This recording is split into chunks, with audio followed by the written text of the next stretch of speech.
మనకి urban consumption తగ్గుతోంది, rural consumption బాగుంది. అదే జీడిపిని మ్యానుఫ్యాక్చరింగ్ సెక్టర్ కొంచెం గ్రోత్ తక్కువ అవటం వల్ల జీడిపి అనుకున్నట్టుగా గ్రో కాలేదు. సో సర్వీసెస్ సెక్టర్ బాగుంది, అగ్రికల్చర్ అనుకున్నట్టుగా గ్రోత్ బాగుంది, కానీ మ్యానుఫ్యాక్చరింగ్ సెక్టర్ కొంచెం బాగాలేదు. తర్వాత ముఖ్యంగా ఎకానమీలో మనం చూసేకపోతే స్టాక్ మార్కెట్ నుంచి lot of investments, FII investments వెళ్ళిపోయాయి. అండ్ ట్రంప్ గారి ఎఫెక్ట్ ఆల్రెడీ మన ఎకానమీ మీద పడినట్టే అనిపిస్తోంది. అదొకటి మనం చూడాలి. తర్వాత ఎలా ఉందంటే how to increase the consumption అనేది ఎలా పెంచాలి. ఇన్ఫ్లేషన్ ఎలా ఉందంటే ఇన్ఫ్లేషన్ కంట్రోల్లో ఉంది, కాకపోతే ఏంటంటే రీటైల్ ఇన్ఫ్లేషన్ ఎక్కువగా ఉంది. So broad level inflation RBI చెప్పిన 4.5 లోపలే ఉంది, కానీ రీటైల్ ఇన్ఫ్లేషన్ 7.8, 8 ఆ ప్రాంతాల్లో ఉంది.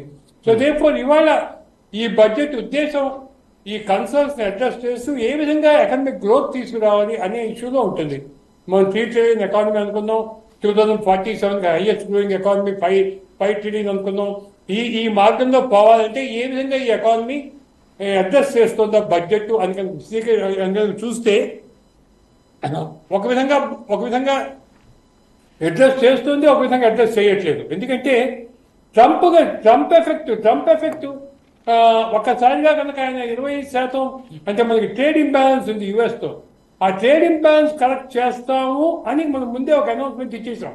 ట్రంప్ ఇంకా పవర్లోకి వచ్చిన 1 వీక్లోనే మనకి ట్రేడ్ ఇంబ్యాలెన్స్ ఉందని అని ఇండైరెక్ట్గా వాళ్ళు ఇండైరెక్ట్గా డైరెక్ట్గా అంటుంటే మనం ముందే చెప్పేసాం. అంటే అక్కడి నుంచి మనం కనుక ఆయిల్ ఇంపోర్ట్ చేసి ట్రేడ్ ఇంబ్యాలెన్స్ చేద్దామనే ఉద్దేశంలో గవర్నమెంట్ పబ్లిక్గా చెప్పారు మా ఫారెన్ మినిస్టర్ గారు. బట్ బేసిక్గా ఏమిటంటే ఎక్స్పోర్ట్ మనకి ఈ ట్రంప్ యొక్క ఈ టాక్సేషన్ అంటే ఈ టారిఫ్లు పెంచడం వల్ల చైనా మీద కానివ్వండి, మెక్సికో మీద, కెనడా మీద, వీటన్నిటి మీద చేయటం వల్ల ఇంకా మన మీద ఏం అనౌన్స్ చేయలేదు. కొన్ని యూరోపియన్ కంట్రీస్ మీద చేశారు. బట్ ద డ్రాబ్యాక్ ఏమిటంటే వాళ్ళందరూ అవి మన ఇండియాలో డంప్ చేయొచ్చు. సో ఆల్రెడీ మ్యానుఫ్యాక్చరింగ్ సెక్టర్ కొంచెం స్లోగా ఉంది కాబట్టి మూలిగే నక్క మీద తాడిపండి పడినట్టు దాన్ని ఎలా అడ్జస్ట్ చేయాలో చూసుకోవాలి. సో ఈ విధంగా చూస్తే ఆ ఏరియాలో మ్యానుఫ్యాక్చరింగ్ సెక్టర్కి సపోర్ట్గా ఉంది. కస్టమ్ టారిఫ్స్ అన్ని కూడా మన ప్రియారిటీలో ఉన్నాయి. ఆ ట్రంప్ ఎఫెక్ట్ మన మీద పడకపోవచ్చు అన్నట్టుగా ఈ బడ్జెట్ సాగింది. ఒకటి. ఓకే. 2 మన ప్రాధాన్యతలు మన ఎకానమీలో చూసుకున్నాక తప్ప ఈ ట్రంప్ ఎఫెక్ట్ మన మీద పడదులే, మనం మేనేజ్ చేయగలం అని ధైర్యంగా దాని మీద మనమేమి పాలసీ డిసిషన్స్ తీసుకోలేదు, అనౌన్స్మెంట్స్ లేవు. రెండోది స్టాక్ మార్కెట్ ఈ విధంగా ఎఫ్ఐఐ ఇన్వెస్ట్మెంట్ పోవటం వల్ల ఆల్మోస్ట్ 80,000 నుంచి అవి 77, 78, 76 వరకు పడిపోయింది. ఇందులో ఒక 60,000 కోట్లు ఎఫ్ఐఐ ఇన్వెస్ట్మెంట్ వెళ్ళిపోయాయి. దాన్ని మనం ఎలా చేద్దాము అనుకున్న ఈ 2 యాంగిల్స్ తప్ప దాని మీద స్పెసిఫిక్ గా చర్యలు లేవు. అంటే లాస్ట్ టైం ఎస్టీటీ పెంచారు, సెక్యూరిటీ ట్రాన్సాక్షన్ ట్యాక్స్. అదేవిధంగా short term long term capital gain tax పెంచారు, 10 నుంచి 20 చేశారు. సో దాని మీద కొంచెం వెనక్కి వస్తారేమో, మళ్ళీ స్టాక్ మార్కెట్ బూమ్ ఉంటుంది. ఎందుకంటే లాస్ట్ 1 year లో స్టాక్ మార్కెట్ నుంచి చాలా పబ్లిక్ ఇష్యూస్ వచ్చాయి, స్టాక్ మార్కెట్ లో మనీ బాగా వచ్చింది. సో స్టాక్ మార్కెట్ బాగుంటే ఎకనామిక్ గ్రోత్కి ఉపయోగపడుతుంది, న్యూ క్యాపిటల్ జనరేషన్ అవుతుంది. సో అదేమన్నా అవుతుంది అనుకున్నాం. ఎక్సెప్ట్ దీస్ 2 ఆల్మోస్ట్ అన్ని రకాలుగాను ఈ బడ్జెట్ మిగతా ఇష్యూస్ బాగా ఫోకస్ చేశాయని అనుకొని చెప్పచ్చు. మ్యాక్రో ఎకనామిక్ యాంగిల్లో చూస్తే ఫిస్కల్ డెఫిసిట్ 4.8, దాన్ని 4.4 తగ్గిస్తాం నెక్స్ట్ ఇయర్ లో అని చెప్పారు. బారోయింగ్ ప్రోగ్రామ్ ఇచ్చారు క్లియర్ గా, అది కూడా బాగుంది, కంట్రోల్ ఉండొచ్చు.